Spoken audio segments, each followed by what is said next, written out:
Welcome everyone to the podcast Beyond Millions with Rich. Today's guest has moved seamlessly between the particle lab and the Oval Office, bringing science to the very center of power. Dr. Neal Lane is not only a renowned physicist and an educator, but he also served as a director of National Science Foundation and as a science advisor to President Bill Clinton, holding one of the most influential science roles in United States as a director of White House Office of Science and Technology Policy.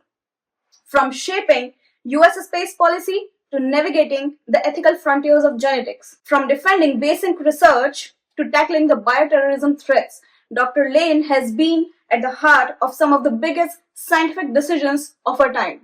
He is a bridge between scientists and policymakers, a champion for truth in an era that desperately needs it. Today, he is joining us on this podcast to reflect, to challenge, and to inspire. I hope you enjoy this conversation. Welcome, Dr. Lane.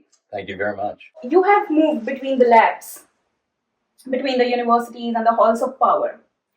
What moment in your career surprised you the most? Oh, there were surprises all along the way, of course. That's what's exciting about working in science, the research that you do in the labs. In my case, I was a theoretical physicist, so I didn't actually have equipment. I had ideas, computers, and students, which were most important.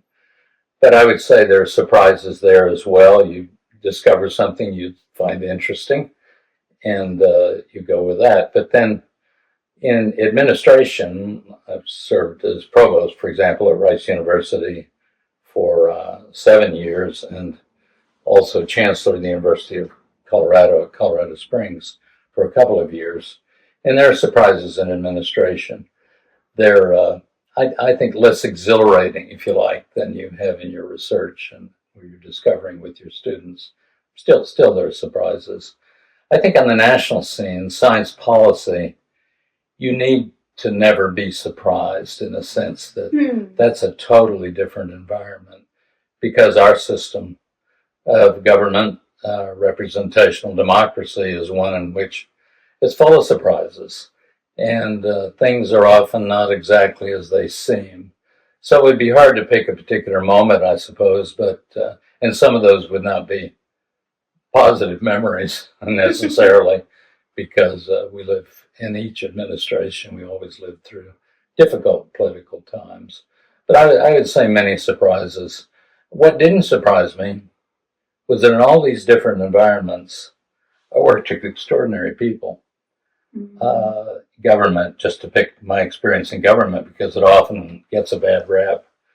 I met no one who was not hardworking, dedicated to their job, loyal to their federal agency, National Science Foundation, for example, paid okay, but not particularly well in comparison with private sector. They just cared about what they were doing. It was a kind of a calling. And certainly science in general is that way. People don't go into science to make a fortune.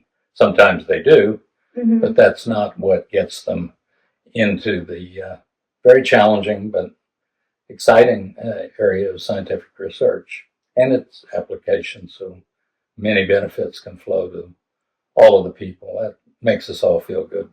Right. Let's talk about behind the scenes at White House. So, because you worked so closely with President Clinton, how was he as a person?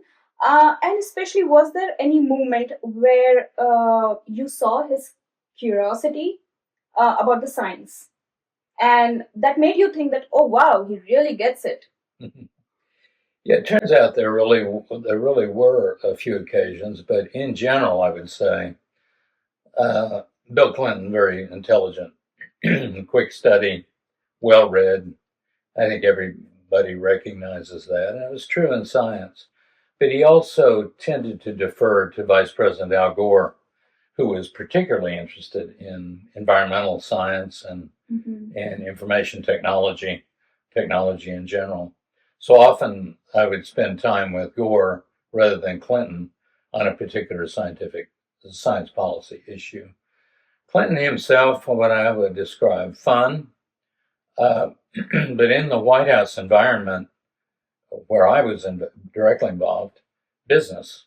He was all about getting on with the job that he had taken on, and he respected the people around him, trusted the people around him, and asked good questions and didn't need to be told more than once. One time I told him when I was briefing him on an interview he was getting ready to give, and it was something I didn't want him to say because it happened to be politically charged at the moment.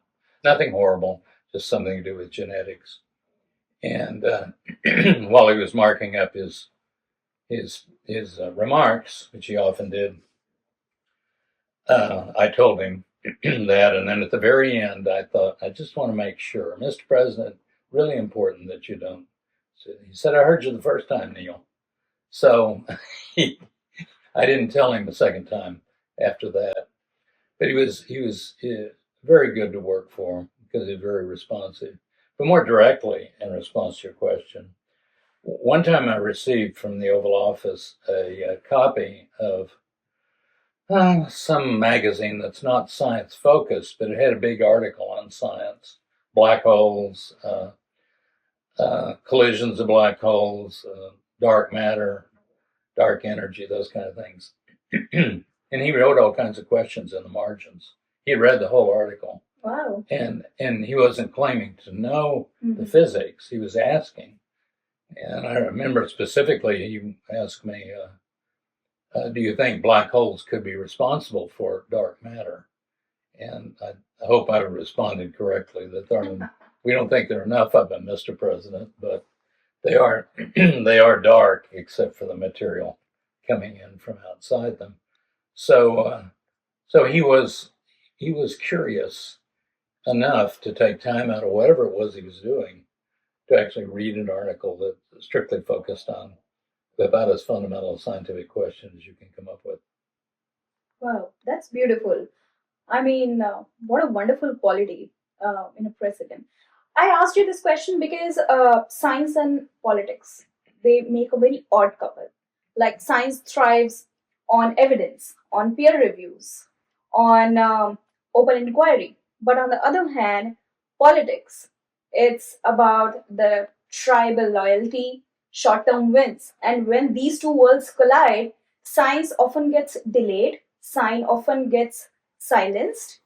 So, how do we protect the scientific integrity in an era of political polarization? Well, that's a really easy question, but I have a crack at it.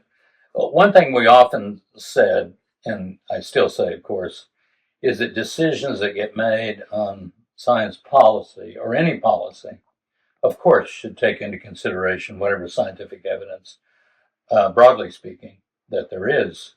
And certainly in the Clinton administration, that was the case. But it's also true that presidents and other leaders have to take into consideration lots of other issues beyond just what the science says. Political pressures, for example, votes, where Congress is going with a particular bill, what happens to be the media attention at the particular moment, just all kinds of things that I, Neal, could not handle very well.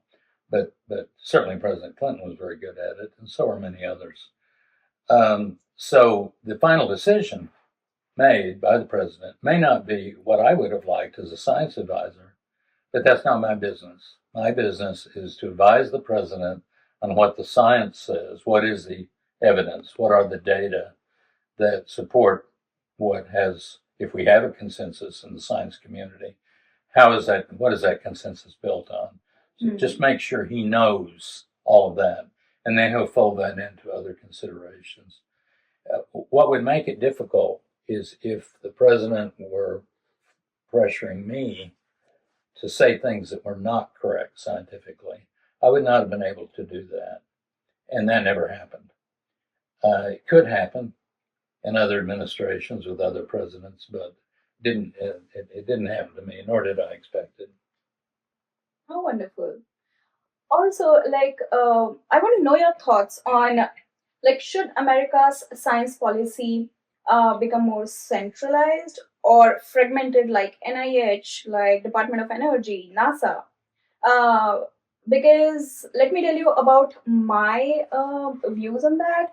Because I think fragmentation, it brings sometimes inconsistent priorities, the bureaucratic silos, and sometimes the duplicacy of efforts.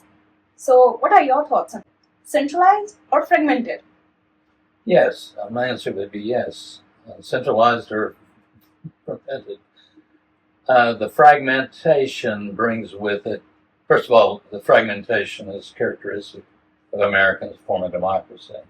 Mhm. So the whole federalist system, so it's consistent with that. It's not surprising when people think about the American form of government.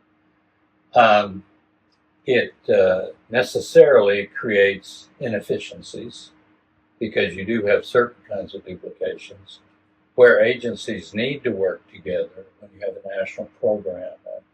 I worked very hard on the National Nanotechnology Initiative, which was President Clinton's initiative that the Congress funded, and the President signed into law, so I was very happy about that. But that required several agencies, about a dozen, to work together to agree, get together at a table and agree on what each agency was going to do to support the president's general broad initiative, which was to increase support for science and engineering research at the nanoscale, sort of the size of a large molecule. And that's difficult, and that requires a certain degree of centralization. And sometimes I think we could use more of that.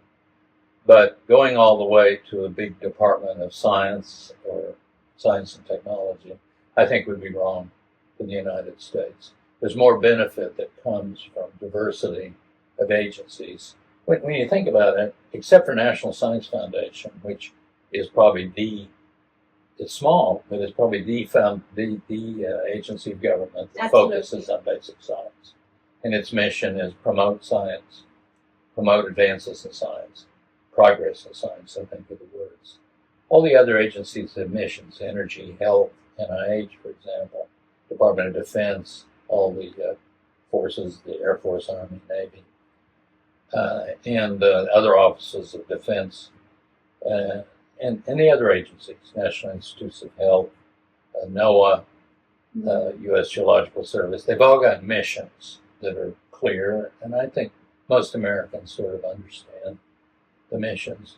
It's very important they have science inside their agency, because if all the science is collected over here someplace else, then you have a communication issue and some inefficiencies. You need to have scientists inside NOAA, National Oceanographic and Atmospheric Administration. You need to have scientists in there who really do understand the atmosphere, the oceans, the interface between the atmosphere and oceans, weather, how climate change affects weather patterns, all that sort of thing. You could have that in the middle of another big central agency, but you need much more efficient, close communication lines. So you need science in each of the agencies, and then you need some agencies focused totally on just the best science. Yes, and you said it very right, because some of the cross-cutting issues, like you mentioned climate change, or say AI or pandemic preparedness, it intersects multiple agencies, but then yet it lacks national budget strategy. Yeah, I would say, I would agree with the way you put it. I think it has very little impact. These cross-agency, intergovernmental science initiatives, they get some publicity. They get written into the president's budget request with some words that are important. But when it comes time to actually doing something, the money is with the federal agency. Each federal agency has an appropriation, has a budget. It has two pieces. It has an authorized amount, and it has an outlay, which you're going to spend in the coming fiscal year. So you get those two numbers. And each agency then has to decide how much to put into the science that it is cooperating, where it is cooperating with other agencies in support of the president's initiative. So there's a lot of freedom and independence on the part of the individual agencies. And sometimes they maybe don't do quite as much as you would hope in a given year. It's kind of collegial, you hope, activity that involves a good deal of negotiation. Now, there is a structure. The White House office that I had the privilege to serve in, the Office of Science, Technology, Policy, and Practice Director, it manages two different organizations. One is just a committee called the President's Council of Advisors on Science and Technology. Those are external people, high-level people in different professions. That so they're not the employees of the federal government. They come in to give advice to the president, but they're managed by OSTPs. So that's the close. Then the other organization I would point to is called the National Science and Technology Council. That's made up of cabinet secretaries and some heads of agencies that are focused on science, like National Science Foundation or NASA. They would sit at that table. That's where discussions can go on about interagency cooperation in support of the president's initiative, or even grassroots effort to build up an idea for an initiative that then I, as science advisor, could present to the president. Here's a good idea coming from our federal agencies or the advisory committee, external. Here's an idea coming from the private sector, or at least non-government. And actually, these are the same ideas. So this would be a great initiative, Mr. President. And that's how the National Nanotechnology Initiative really happened. Yeah, I was reading about the National Nanotechnology Initiative, like you helped launch it. But like, do you think that this National Nanotechnology Initiative, if proposed today, will get a political traction?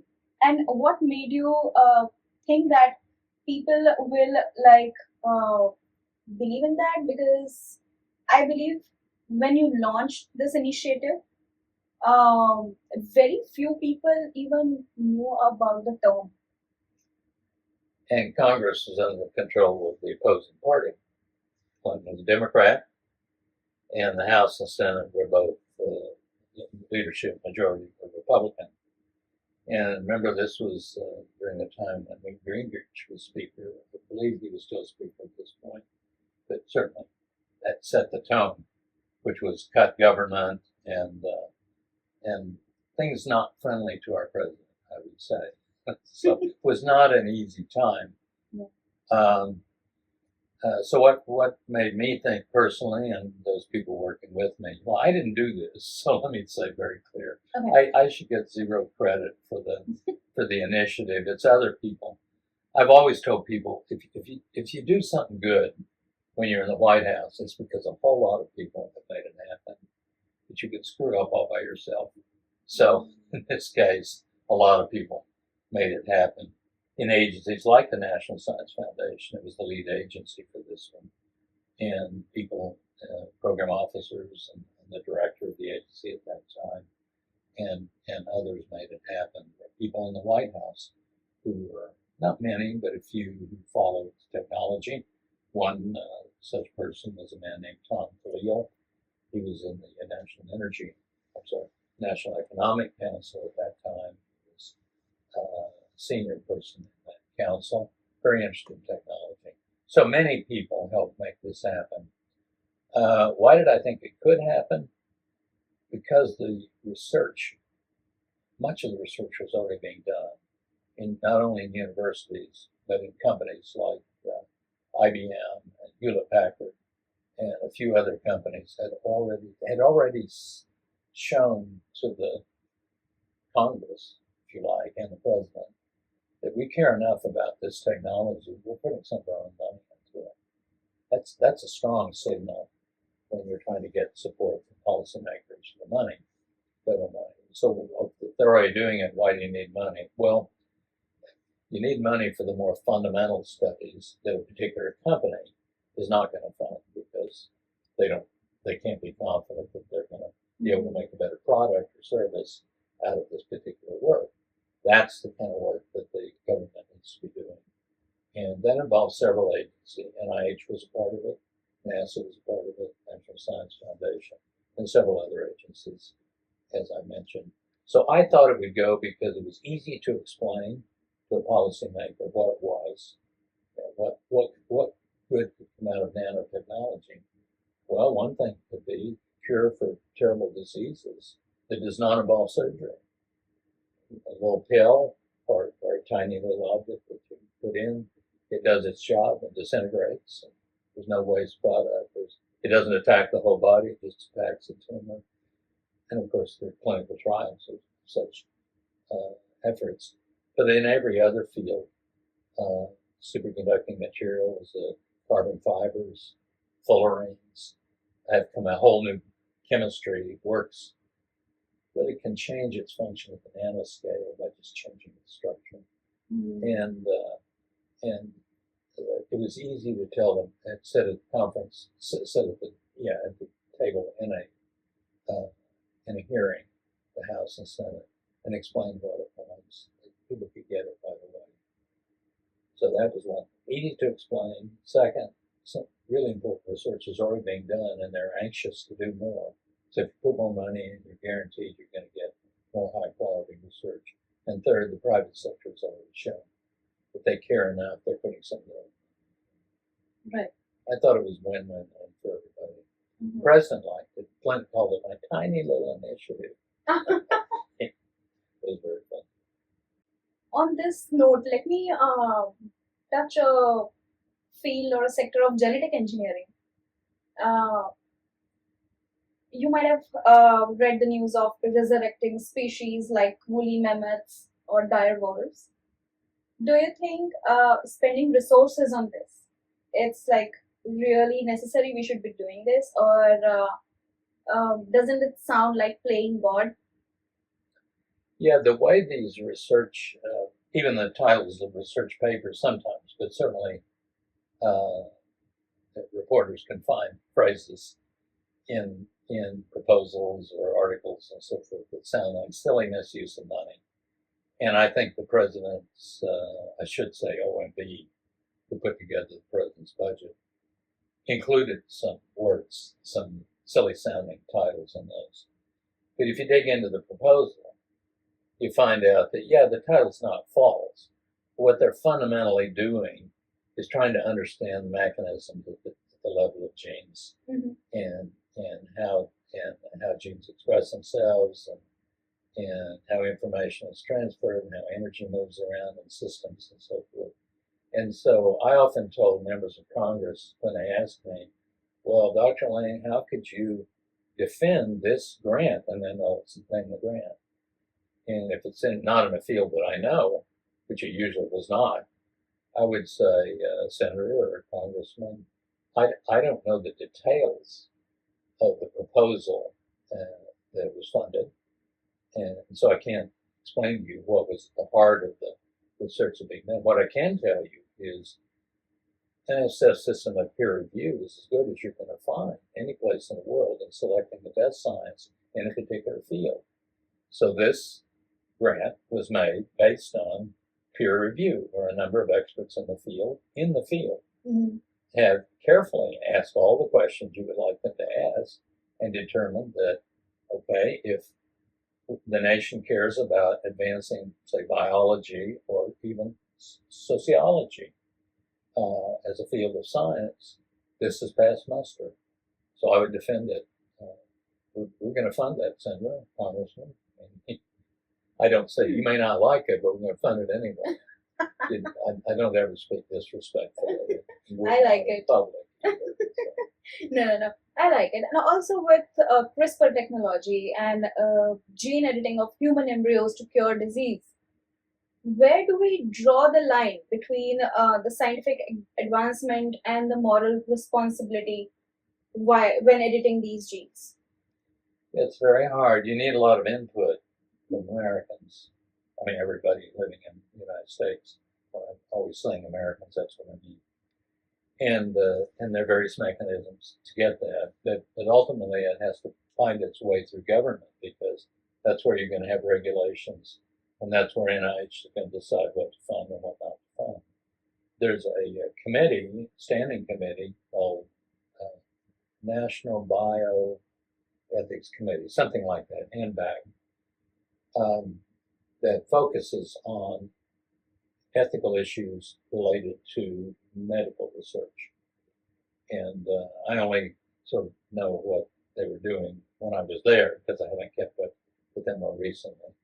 Their job is, first of all, to have at the table members of the committee who understand ethics and also the science, so that when they're asked a question, they can answer it either in the room, or they can seek information, and they usually seek information, including public opinion. Mm-hmm. And then they have to make recommendations. It can be very difficult. I by no means could do that for you on a particular case.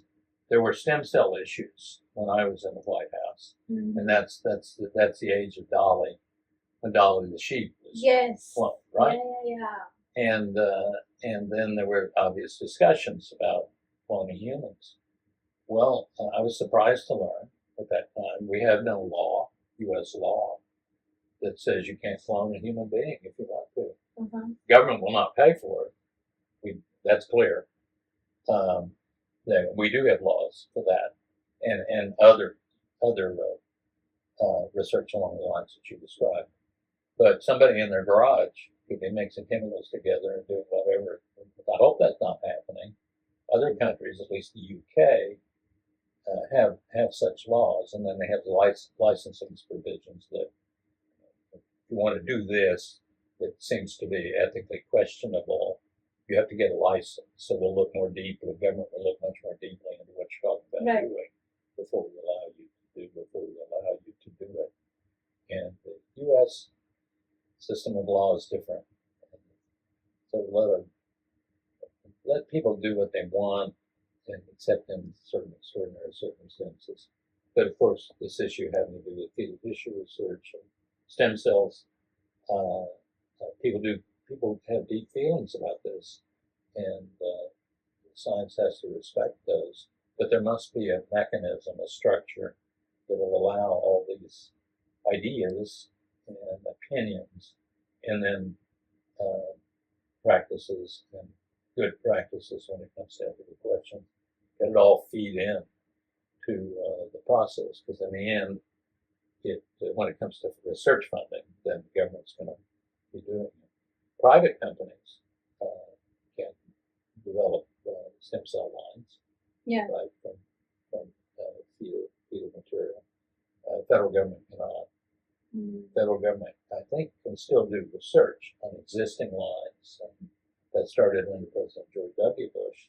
We tried to do that in the Clinton administration, but we couldn't get it done by the end of the term. So Clinton was in favor of limited research involving embryonic stem cells. And but then George W. Bush okayed it with conditions, rather precise conditions. And then that was continued through the Obama administration. I've lost track of it now, but that's my memory. Oh, beautiful. Like a wonderful memory, and I'm getting so much to learn from you. I'm sure I can learn from you as well, but I guess you're the one supposed to ask the questions, right? That's so kind of you. You mentioned about the stem cell research. The OSTP handled some really hot button issues. As you mentioned, one of them stem cell research. There was again another was like missile defense, right? The International Space Station that take its shape during your tenure in the White House. Tell me something about these projects. Like, is there any specific project that tested your leadership the most? Well, there are always such incidents. Yeah, I would say on the Human Genome Project, which also was during that time. Yeah. The draft genome was announced during the Clinton administration. it was hardly the full genome, but it was quite a lot of genome, quite a lot of human genome, 90% or something. So it was a good start, but there was a lot of drama connected with it because Celera Genomics was a private company started by Craig Venture with funding from another company. And Craig himself saying he could, by developing new technology, and Craig Venture was a very knowledgeable and recognized scientist who worked with NIH before. So Venture was a serious person, but he spoke to the public about how he was going to be able to sequence the human genome faster than the international project, which involved the United States as a leader, the UK probably as a secondary, and then several other nations. He could do it faster, he could do it cheaper. Well, that didn't sound good to policymakers because for the public to be told that the government's wasting your money because I can do it better, faster, cheaper. So there's a lot of a fight broke out in the press, I guess, and the president asked me to fix it. And how do you answer that, Mr. President? That's how I answered it. Yes, Mr. President, but had no idea what fixing it meant. But President Clinton knew it wasn't good for science, wasn't good for the government, and by it, I just mean all this publicity, all this back and forth publicity. Francis Collins was running the Human Genome Project at the time, outstanding scientist and excellent public servant who later continued to serve government in different capacities. And he and Craig Venture knew one another very well, but it just turned out to be not look good in the press. So fixing it turned out to be, after lots of discussions with lots of people, including a very important man in government named Ari Petrinos, who was of the Department of Energy, who was a friend of both Craig and Francis, managed to get them together to finally agree, sort of we'll stop all this stuff in the press, and the president was happy to host them in the East Room of the White House for an announcement of the release of the draft genome. And they all shook hands, and everybody said nice things about each other. And I worked with my counterpart in the UK, and Prime Minister Tony Blair was brought in by video. So it was a big celebration. Then there was a hearing, and then it all kind of calmed down. But that was a very tense period because I won't go into the details. It would take the rest of the day and the conversations back and forth between the different people. But yeah, that was one that I was really quite worried about. And coincidentally, with that, unfortunately, there was a misunderstanding in the press about what we were saying, namely that the raw sequence information of the human genome would not be patentable. They got the idea that genes would no longer be patentable. Of course, they aren't now, but in those days they were. So a lot of biotech companies had a lot of money invested in gene patents, and the market just went crash. And so I was brought to a press conference with Francis Collins to explain what was going on. And that's the first I'd heard of it. I didn't know it had just happened. And we explained it, and finally it all got clarified. We were not saying genes were not patentable. Market recovered. But a lot of people did lose a lot of money, and it was too bad. So there are things like that. There are other events, but which I'm happy to talk about, but I'll stop with that one. You really took me inside the White House with you. Moved. I was moved. What's something about the White House OSTP that you wish more Americans would have understood? Just in general, you mean, or at that particular time? You can answer whatever. Yeah, I think at that time,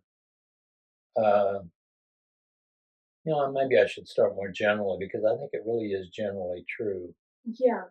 That most Americans, in fact, the vast majority, 99.9%, really don't have a sense of how the White House works. What is the power of the president?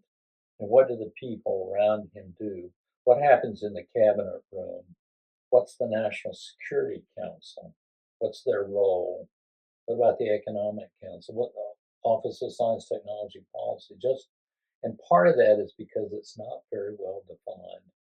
And right now, I won't have to go into detail, right? All of what's going on in the Trump administration, where the president is making every effort to centralize, strengthen central power in the Oval Office, but in the White House, let's say more generally. Courts are questioning that. We don't know where that's going. Mm-hmm. Congress's mum, Newt, out of the picture right now.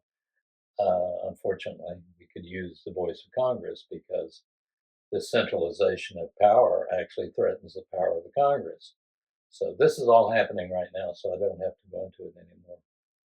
But if I think we knew better, and all of us, I didn't even understand many of the things about how the White House works when I was down the street in the National Science Foundation. I was in principle reporting to the president, but since I was not a cabinet agency, my agency was not a cabinet agency, then my time with the president would be very limited. I would see Vice President Gore more often. But decisions would come out of the White House, OMB, Office of Management and Budget. What are they thinking? Why am I getting this feedback on my budget? So I had very difficult understanding that. Then I got in the White House and I began to see how it worked. And I thought, oh my God, this is how it works. It's different with each administration. Right. And it's not specified. The structure is not tightly specified, and who does what, the respective powers. It's all about persuasion and chemistry between individual people. And in my time there, I thought it worked really well. So what I'm saying about the lack of structure, I don't mean negatively. You have a small number of people working closely with the president, helping him make these decisions. We will have a woman president in the future, and I'll be able to say her, but we've had all male presidents so far. It can work, is what I would say. Sometimes I think it doesn't work very well if you don't have the right people there. If you have the right people there and they have the right relationship with the president, by right, excuse me, I just mean it's working for the good of the country. Mm-hmm. If it's not working for the good of the country, then it's wrong. So I have simplistic thoughts about the White House. So I wish people knew, but it's difficult. We lack the transparency. Our political system right now, particularly, is all about us and them. So you don't hear much constructive. You don't read much constructive discussion about the pros and cons of doing things differently. I read a lot of papers and on the media through the internet. Read what I can from different directions. A lot of conservative writers and a lot of progressive writers, and there are areas in which they agree, but they don't give much time to that agreement. The time is largely where the readers apparently and the listeners are asking at the extremes. So I hope that comes together. That will help. Then some more transparency and some more middle of the road. Let's really talk about our values and what's important to American democracy. Mm-hmm. I think that'll help. But our education system doesn't give any time to how our federal government works either. Or maybe they try, maybe the teachers try, but when I was a kid in school, I had no interest in civics. Really? Yeah, had no interest in studying government. Look who's speaking. Okay, I'm sorry. I confess. It got better as I got older, but when I was a kid in high school, in grade school and junior high, I should say. Now my interest was my music. I was very interested. I liked a few classes, English, literature, and my girlfriend, who was later my wife. So, and then getting out of school anytime I could. That was it. No, it's very. I could have been a better student. You enjoyed your life. And like today, it's my privilege, my honor to sit with Dr. Neal Lane and have this podcast. Like I would have never imagined it. But yes, very grateful, very thankful to you. Coming back to one of the issue was like, let me touch it like this: food safety and bioterrorism. So our food system is global and it's interconnected. That makes it efficient but vulnerable too. Like today, if you talk about some targeted biological threat, it could be contamination, it could be the cyber disruption of the food logistics, right? So this all can ripple fast and wide. And I think bad actors don't need the state level resources. They have tools of better um, accessible, all accessible. You advise the White House on food safety and bioterrorism. How vulnerable is the food system now compared to the late 90s? Are we prepared for any biological threats? I think I really don't know enough about the current situation to answer. At that time, but I'll try. But at that time, the committee that I chaired a committee, food safety, I guess, with the with the Secretary of Agriculture and the Secretary of Health and Human Services, and because FDA comes under HHS, and FDA, of course, has authority for approvals of certain things, certainly medications, but also certain foods. And Ag, of course, has its own authorities. And and I just remember at that time our focus was really largely on how could we improve some efficiencies. And when you got one inspector coming in to inspect a store or a distributor or wherever they go, why couldn't they look at the eggs and the cheese and the meat rather than having to wait for another inspector to come in?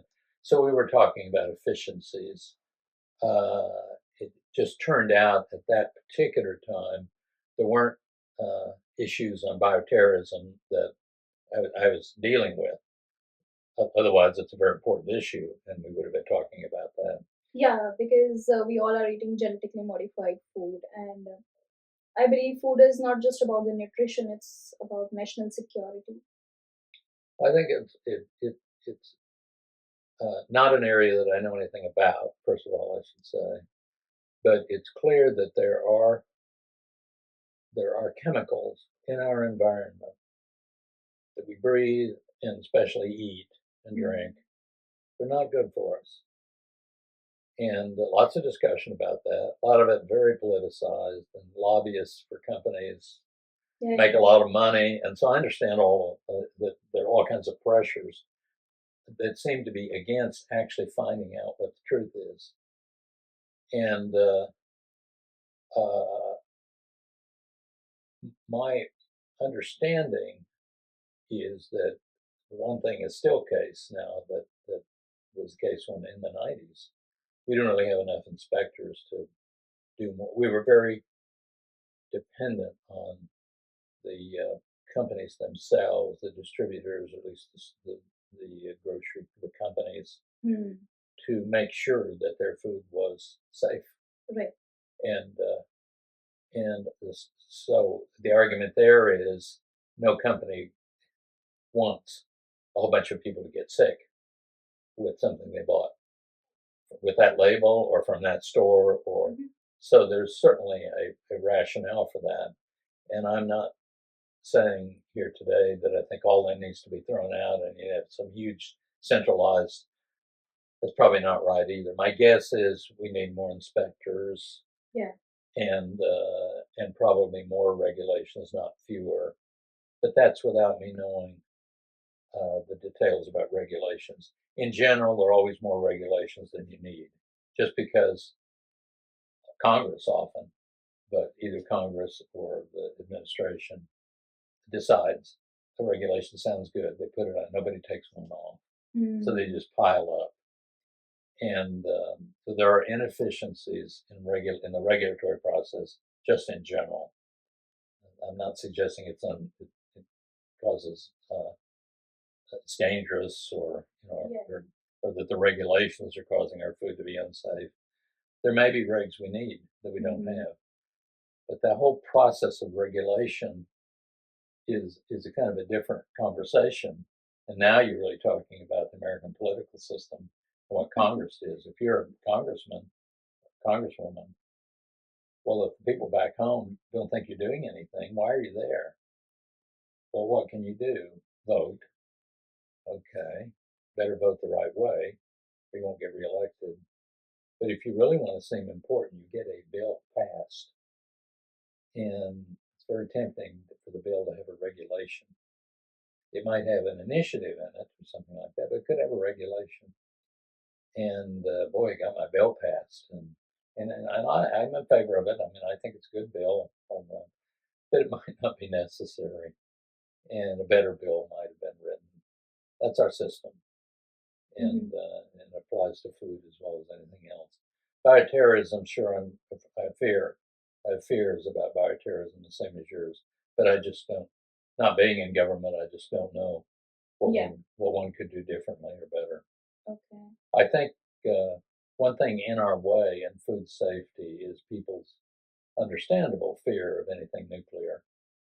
So if you talk about places where you really could radiate certain foods, I think the public not ready. Certainly, they weren't ready for that. Let's say in the '90s, they may not be ready for it now. But yeah, we could improve food safety by doing some things that will require convincing the American public that that's going to be good for them and their children and families. Right. I agree. I want to touch a totally different angle here, not related to food safety or bioterrorism, just about the general science policies. When we talk about the international corporations, were there any moments during your time when the global scientific alliances softened the political tensions in a way the people never realized? Well, I think that so the Soviet Union would be the example to talk about, or the one that comes the most immediately to mind. When I was there, the Soviet Union was in desperate straits economically. The government didn't have any money, and well, any money. I mean, they were very stretched, and the people were suffering, and we, the U.S. government, the Clinton administration, but many people in Congress on both sides of the aisle thought that it was important to try to work with Russia. The Soviet Union had broken up already in '89, but to work with Russia and, of course, the Eastern European states, but Russia in particular, because Russia had a lot of scientists, space scientists, physicists, mathematicians. U.S. did not want them going to Iran just because they needed a job and they weren't able to have their salaries paid. We were in that desperate situation. So that was largely behind the decision that President Clinton made to include Russia in the critical path to building the space station, the principal partner, the first module. And the U.S. would pay Russia to get that module up. Can you imagine that happening now? Anyway, that was what was going on at the time, and I think it did. Several things happened, even before the decision, even before the launch of the first module. We had joint missions between the cosmonauts and the astronauts. They spoke each other's language to some extent. They had the joint Apollo-Soyuz mission. They agreed on standards for spaceships, space vehicles uh, coming together and sealing. Those things were really important, and we didn't have to have them. I mean, they were cooperation, hardly fought cooperation. Then later, when we needed Russia's help, we had it, and so we got payback for that. Sure, we gave money to Russia. It wasn't a gift; it was we were bought services essentially during that time, and then later, all up until today, essentially. And so, yeah, a lot of U.S. money went to Russia for services they provided. when we didn't have we didn't after these terrible space catastrophes that we had, the two big ones, uh, a Challenger in Columbia. There were periods we couldn't get the people down, we couldn't get people up to the space to space near Earth orbit to do anything, and Russia was there, and so yeah, we paid for their services, and they provided those services. As a nation that we'd been threatening to have nuclear war with in previous administrations and vice versa, was extraordinary. Probably the most important example of international cooperation, anyway, that I had anything to do with. Yeah, I was in the White House when we launched the first module of the space station.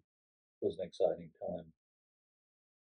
Wow, that was so beautiful, right? Thank you for the deep insights on that. So, before we wrap up this podcast, let's step beyond science and policy into something which is more timeless. Because this show is not just about the headings or about talking about the careers, it's also about the soul searching. Um, and I'm talking here about some of the philosophies that shape a person's life. I'm sure every person has their own unique life philosophies. So, Dr. Lane, I'm going to ask some philosophical and reflective questions. You can answer them in one word, one sentence, like you don't have to be in detail with that. Consider it just like a rapid fire round. Okay? Gotcha. He's ready for it. What's that one belief or value that remained constantly throughout every chapter of your life? Care about people. Okay. Purpose. Do we find it or do we create it? We create it, but against the obstacles of our climate environment. Mm-hmm. How has your definition of success evolved over the years? My definition of success is feeling good about your life when you're 86 years old, as I am. That was perfect. If you could pass on just one principle to the next generation of scientists and leaders, what would be? What would that be?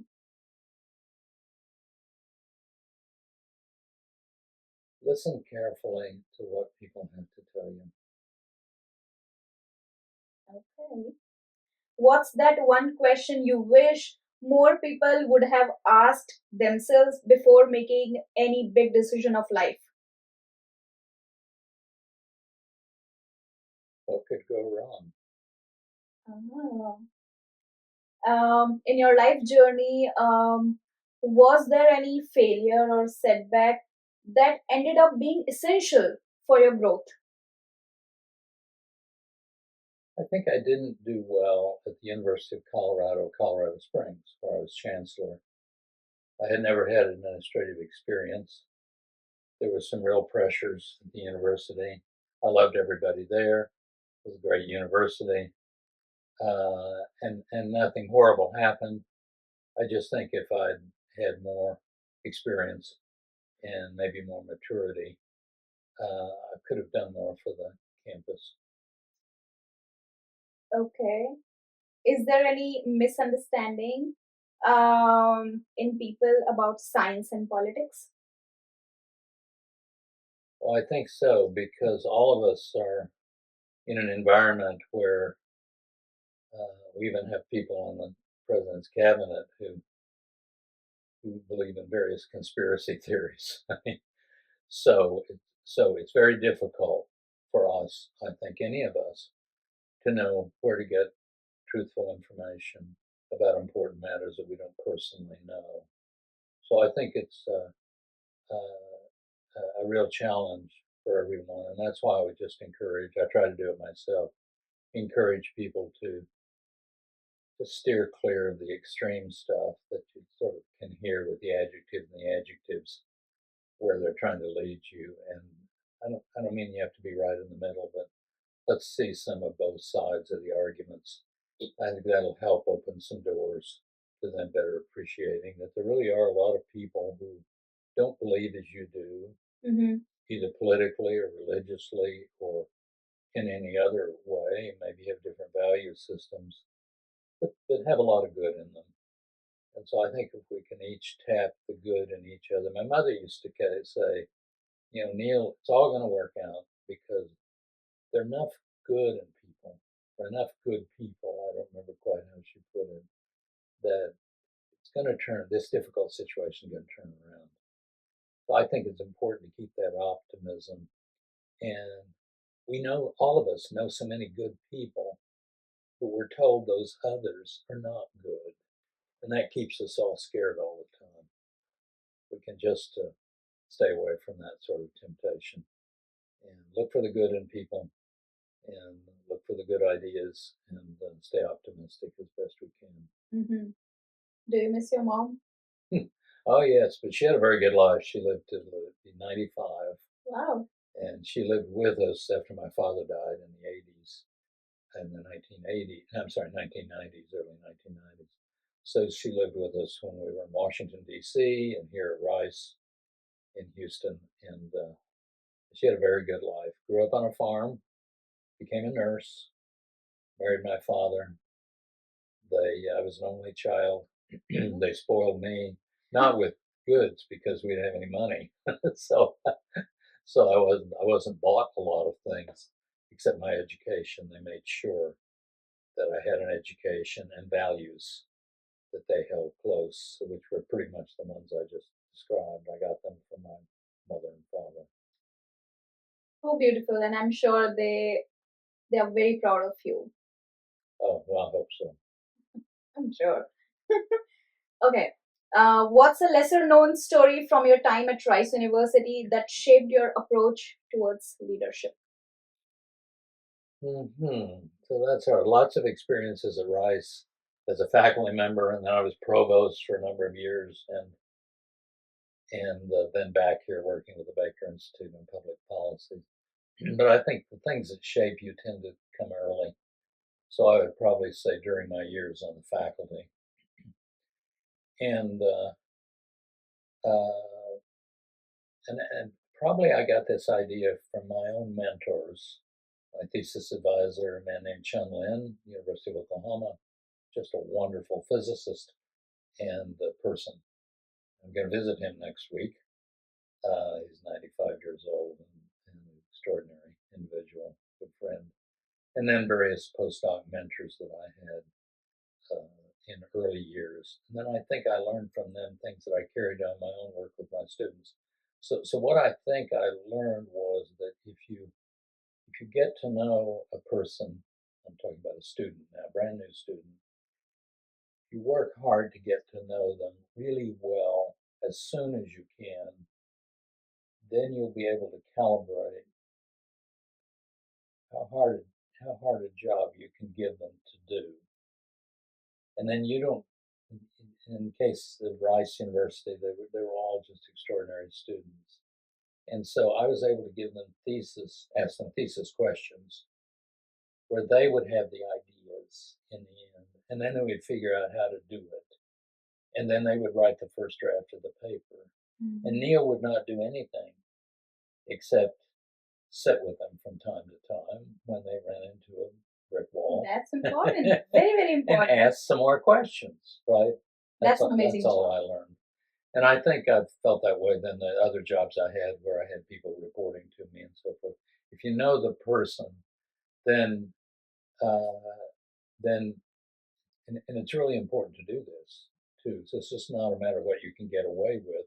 What I mean is if you want if you're working, if I'm your boss, and I never thought of myself as a boss, but if I'm your boss, I want you to succeed. So I want to challenge you. But I want it to be fair.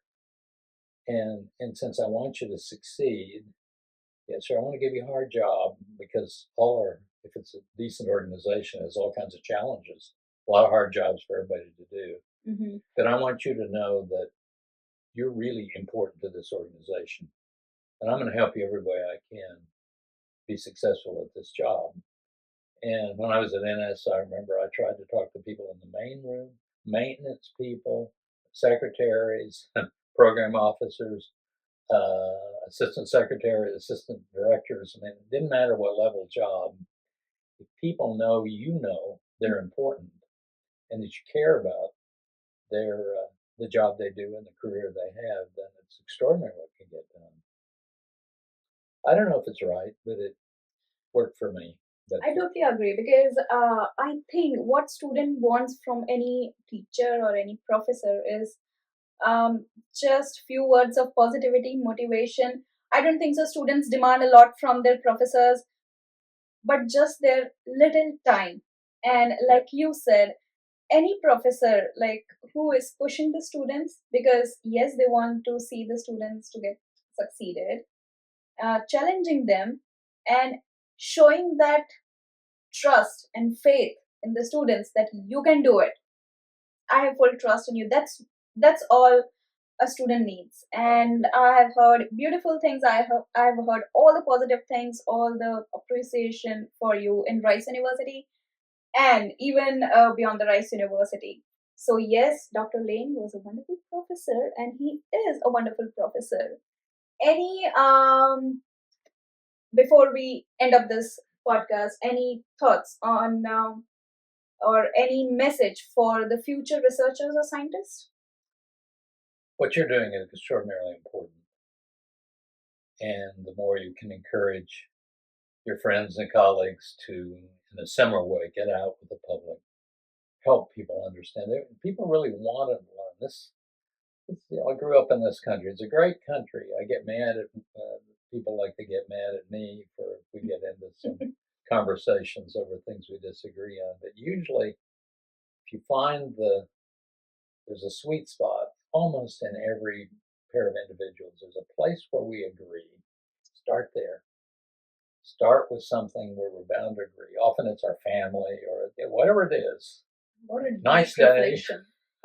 Start there and go from there. And I believe that's true with larger groups also. When you're talking with a church group, which I'd sometimes do, or a group of students, the tone, chemistry in the room makes a huge difference. And I often tell students, so my message there was keep doing what you're doing and encourage everybody else to do it too. But I often tell students that when you get a difficult question in a room, so you're making a presentation to a group, climate change or something controversial, somebody stands up angry, what you said, stay cool, respectful, you possibly can, stay on message, and remember that you might not convince that person, but everybody in the room is watching you. It will then influence to what extent they are going to carry away the messages you've been delivering to them in the presentation. And so maybe you lose one. That's okay. Everybody has a right to believe what they want. But my message then is I think scientists need to get out as much as they possibly can, and not everybody can do it. Doesn't work at every time in everyone's life. You're facing the tenure clock, for example, and you got to get the papers out. Sure, sometimes you don't have time for these things, but there will in a lifetime be time.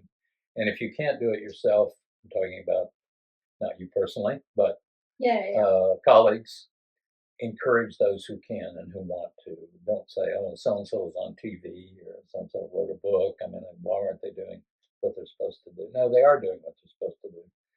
The reason taxpayers give us money to do research is so that we will discover things, we will advance science, we maybe invent something, a company might buy it, make a service, perhaps a drug treatment or some other way that would improve our lives. That's science is about knowledge, and some of that knowledge is going to be actually useful, and some of it is just advancing knowledge. That's fine. People are willing to do that, but they need to understand why they're doing it. I like science, but tell me again why I'm doing why I'm letting the federal government use my taxpayer money for science. So I think it doesn't hurt to have that conversation. In fact, I think it could do some enormous good, especially now when there's so much public attention being given to misinformation, it can be quite harmful and can actually cost lives. Right. That's wonderful deep reflection. I'm sure many people will relate, and many people like me will agree to it. Thank you so much, Dr. Lane, Thank for you. this conversation. I Thank am you. very grateful. It's a great pleasure.